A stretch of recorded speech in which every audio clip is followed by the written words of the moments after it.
नमस्कार, मैं हूं आपके साथ अभिषेक पुंडी। जब एक अकेला इंसान 140 करोड़ लोगों को साथ लेकर चलता है, अपने देश ही नहीं दुनिया को भी रास्ता बताकर चलता है, तो फिर एक कहावत सच साबित होती दिखाई देती है, और वो है कि हाथी चला बाजार। और आगे जो आप समझ ही सकते हैं आगे इस कहावत में क्या कुछ है। ये कहावत मोदी को लेकर सही साबित हो रही है, क्योंकि जैसे जैसे लोकसभा का चुनाव करीब आ रहा है, विपक्षियों की बौखलाहट भी उतनी ही तेजी के साथ बढ़ती जा रही है कि अब मोदी के परिवार पर भी वो वार करने लगे हैं। अगर आपको याद हो तो अभी एम.के. स्टालिन के सुपुत्र उदयनिधि स्टालिन ने कहा था कि डियर पीएम, आप तो क्या, आपके दादा भी डीएमके का कुछ नहीं बिगाड़ सकते, आप डीएमके को छू भी नहीं सकते। उसके बाद लालू प्रसाद यादव ने बीड़ा उठाया और कह दिया कि मोदी का परिवार ही नहीं है, मोदी हिंदू ही नहीं है। तो इसके बाद देश में एक लहर उठी और लोगों ने सोशल मीडिया के जरिए या फिर अपने मकानों दुकानों पर पोस्टर लगाकर विपक्ष को बता दिया कि कौन है मोदी का परिवार। देश में हर जगह से आवाज उठने लगी कि हम हैं मोदी का परिवार, और इस आवाज की गूंज उस बरेली में भी सुनाई दी जिस बरेली से मौलाना तोकीर रजा मोदी को कोसता है। कांग्रेस की भाषा बोलते हुए तोकीर रजा मुसलमानों का रहनुमा खुद को दिखाने की कोशिश में लगा रहता है।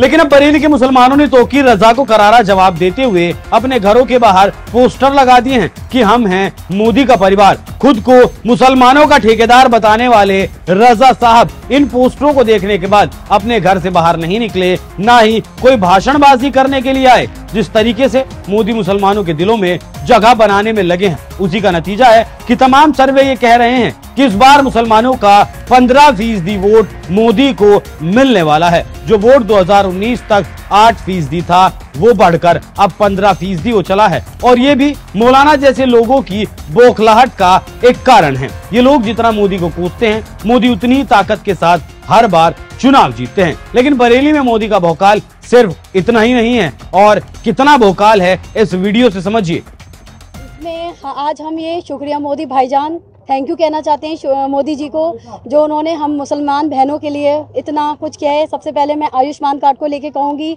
जो बेचारे बीमारी से जूझते थे लोग, आयुष्मान कार्ड मिलने से उन्हें बहुत ज़्यादा सुविधा मिल गई है। बीमारी का इलाज हो रहा है, जहाँ जहाँ बीमार बेचारे बच्चे बड़े घर में रहते थे, नहीं इलाज हो पाता था, आयुष्मान के ज़रिए उन लोगों को इलाज मिल रहा है।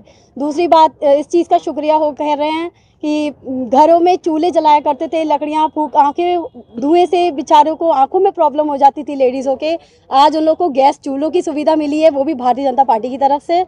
और तीसरी बात, घर को लेके कह लीजिए, जो लोग बेचारे छप्पड़ों में रहा करते थे, आज उन लोग के अपने अपने घर हो गए हैं। ये एक अपने आप में एक बहुत बड़ी बात है, जो कि हमें भारतीय जनता पार्टी से ही सुविधा मिली है। एक मुस्लिम बहनों को सुरक्षा भी दी है कानून जी, बनाकर। 3 तलाक को लेके बोला है उन्होंने। 3 तलाक के लिए घरों में महिलाएं बेचारी तलाक लेके घरों में बैठ जाया करती थी, आज वो मोदी जी की वजह से ही आज इस चीज़ को लेके लड़ रही हैं, और उन लोगों को तलाक इतनी आसानी से नहीं हो सकती है। इस चीज़ का भी मैं शुक्रिया अदा करना चाहूँगी।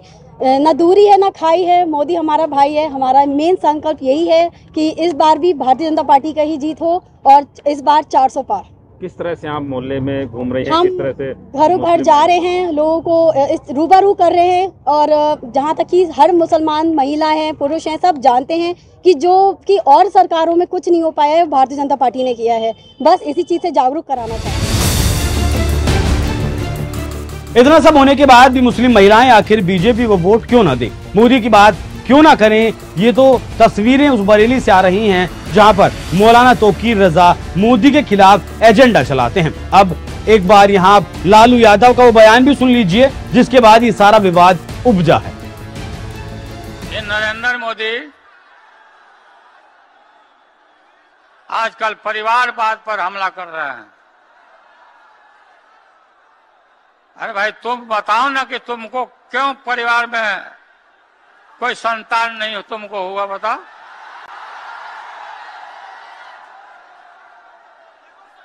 ज्यादा संतान होने वाले लोगों को बोलता कि परिवारवाद है, परिवार के लिए लोग लड़ रहे हैं।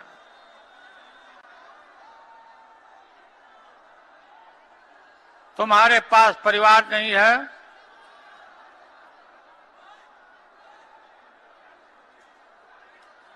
और तुम्हारी माताजी जब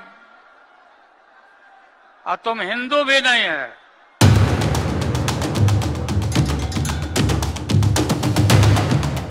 लालू यादव के साथ साथ पूरा विपक्ष वही गलती दोहराने में लगा है जो उसने अतीत में की थी। 2014 की अगर बात करूं तो विपक्ष ने कहा था कि एक चाय वाला क्या ही प्रधानमंत्री बनेगा, लेकिन मोदी प्रधानमंत्री बने। 2019 में विपक्ष ने नारा दिया कि चौकीदार चोर है, तो लोगों ने अपने सोशल मीडिया के जरिए मोदी का समर्थन किया और नारा दिया कि मैं भी चौकीदार हूं। और अब 2024 में भी मोदी पर पर्सनल अटैक करने से बाज नहीं आ रहा है पूरा का पूरा विपक्ष।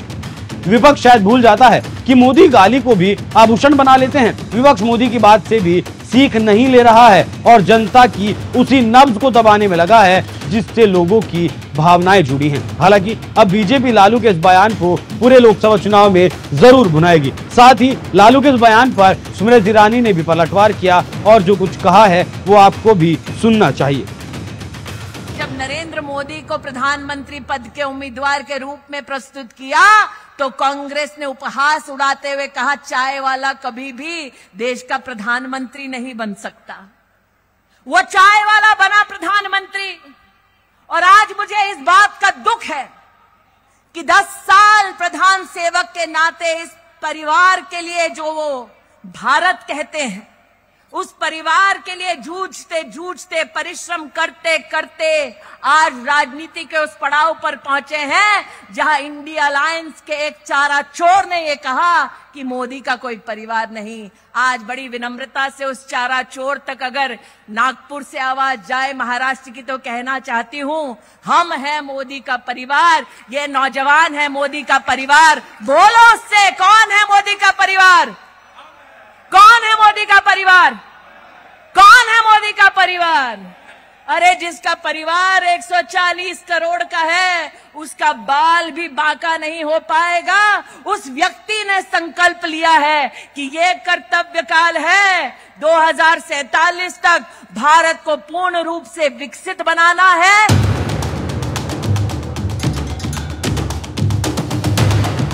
अब जब मोदी के परिवार को लेकर देश में एक अलग बहस छिड़ गई है तो पूरा देश चिल्ला चिल्ला कर कह रहा है कि हम हैं मोदी का परिवार। और इस सुनामी में अगर विपक्ष 2024 के चुनाव में उड़ जाता है और बीजेपी 400 पार कर जाती है तो उसमें कोई हैरानी की बात नहीं होनी चाहिए। इसका एक और भी कारण है और वो है विपक्ष की काउंटर करने की नीतियों में ही दम नहीं है। उसके बाद कंगाली में आटा गीला तब हो जाता है जब मुस्लिम वोट बैंक को रिझाने में जुटे विपक्ष के हाथ से मुस्लिम वोट बैंक भी छिटकता हुआ नजर आता है।